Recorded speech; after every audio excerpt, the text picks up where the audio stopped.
Le coronavirus continue de se propager à l'échelle mondiale. Il y a maintenant plus d'1,5 million de cas et près de 100 000 morts. En Espagne, où le confinement a été prolongé au moins jusqu'au 26 avril, le bilan officiel est de plus de 15 400 morts. Cette semaine a vu la courbe du nombre de décès accélérer puis ralentir, ce qui fait penser qu'un plateau pourrait être atteint. C'est en tout cas le discours officiel du Premier ministre Pedro Sánchez.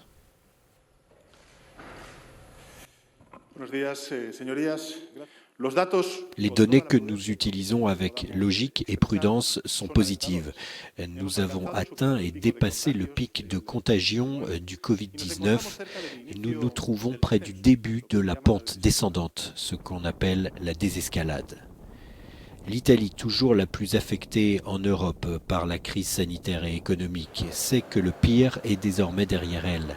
Et si le confinement devait être à nouveau prolongé, Rome envisage de rouvrir certaines entreprises la semaine prochaine.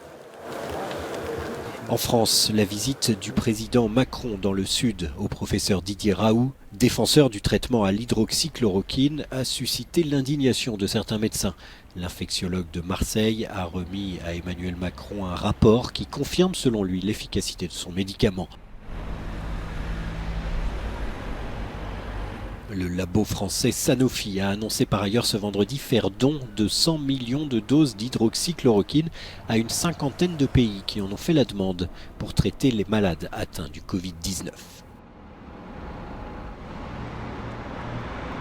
L'Allemagne se prépare, elle, à tester la population à grande échelle pour tenter de savoir combien de personnes dans le pays sont immunisées contre le Covid-19 et combien ont été infectées sans le savoir. Les résultats seront connus début mai.